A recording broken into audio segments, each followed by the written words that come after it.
एक गांव था जिसका नाम सरायगढ़ था। वहाँ रामदीन नाम का एक गरीब युवक रहता था।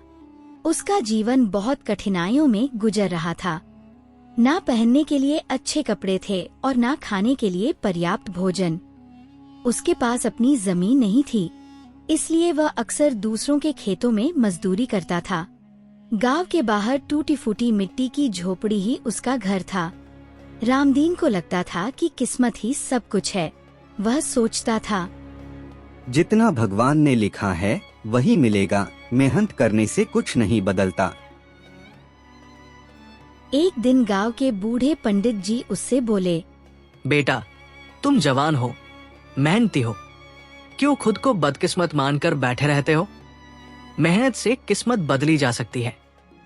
रामदीन हंसकर बोला, पंडित जी, मेरे बाप दादा ने भी यही सोचा था। मेहनत से ज्यादा कुछ नहीं मिला, भूखे प्यासे ही दुनिया से चले गए। पंडित जी गंभीर होकर बोले, यही तो गलती रही, उन्होंने कोशिश ही नहीं की। मेहनत करने वालों का भाग्य खुद भगवान बदलते हैं। तुम भी हाथ पर हाथ धरकर बैठे रहोगे तो गरीबी कभी दूर नहीं होगी। रामदीन को पहली बार लगा कि शायद पंडित जी सच कह रहे हैं। पंडित जी ने उसे समझाया, अगर गांव में काम नहीं मिलता तो दूसरे गांव जाओ, मेहनत करो, धन कमाओ। तुम्हें घर सुधारना है और शादी भी करनी है, बिना काम के कुछ नहीं होगा। विवाह की बात सुनते ही रामदीन में जोश भर गया। उसने उसी दिन तय किया कि वह बाहर जाकर मजदूरी करेगा। रामदीन दूसरे गांव जाकर कड़ी मेहनत करने लगा। कई महीने तक काम करता रहा। धीरे धीरे उसने धन इकट्ठा किया और फिर अपने टूटे मकान की मरम्मत करवाई। अब उसके घर में अनाज भी था और रहने की जगह भी। जब सब कुछ थोड़ा ठीक हुआ तो उसने पंडित जी से कहा, आपने वादा किया था कि मैं मेहनत करूंगा तो आप मेरा विवाह करवा देंगे। अब मेरा घर भी बन गया है और रोज काम भी करता हूँ। अब मेरा विवाह करवा दीजिए। पंडित जी बोले, बेटा, चिंता मत करो, लेकिन शादी के रिश्तों में लोग अक्सर झूठ मूठ की बातें करते हैं। दुल्हन को गोरी और सुशील बताकर दिखाया जाता है, दूल्हे को अमीर बनाकर पेश किया जाता है। अगर सच्चाई बता दोगे तो रिश्ता टूट जाएगा।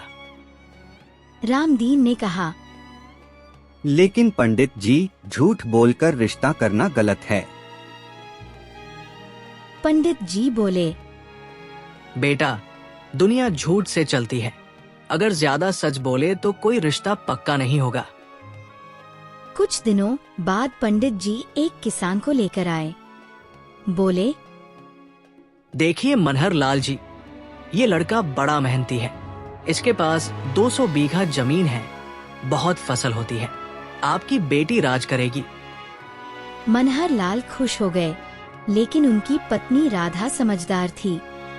उसने कहा, बटाईदारी जमीन उसकी अपनी नहीं होती, असली मालिक कोई और होता है। यह जमीन कभी भी छिन सकती है। मजदूरी करने वाला लड़का हमारी बेटी को सुख नहीं दे पाएगा। अगले दिन मनहर लाल ने रामदीन से जमीन के कागज मांगे। पंडित जी घबरा गए और बहाने बनाने लगे। सच सामने आ गया और रिश्ता टूट गया।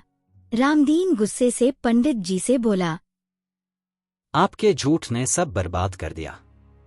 अगर सच बोला होता तो शायद कोई अच्छा रिश्ता मिल जाता। अब मैं गांव छोड़कर जा रहा हूँ। रामदीन दुखी होकर जंगल की ओर निकल गया ताकि शहर जा सके, लेकिन रास्ता भटककर रात को जंगल में फंस गया। वहाँ उसे एक महिला लकड़ियाँ काटते हुए मिली। रामदीन ने उससे रात भर रहने की जगह मांगी। महिला का नाम सावित्री था। उसके साथ उसकी बेटी सुहानी भी रहती थी। सावित्री पहले कठोर हुई, लेकिन सुहानी ने कहा, माँ, यह बेचारा थका हारा लगता है, इसे रात भर रुकने दो। रामदीन उनके घर में रुक गया। अगले दिन सुहानी ने मजाक में कहा, मैंने सपना देखा कि आप मेरे पति हैं। रामदीन हंसा।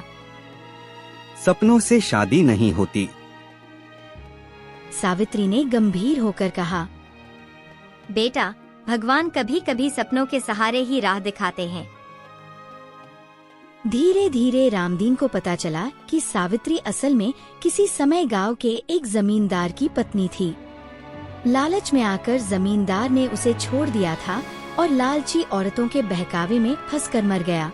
मरने से पहले जमींदार ने अपनी सारी जमीन अपनी बेटी सुहानी के नाम कर दी थी। अब खबर आई कि प्रधान ने सारी जमीन कानूनी रूप से सुहानी के नाम लिखवा दी है।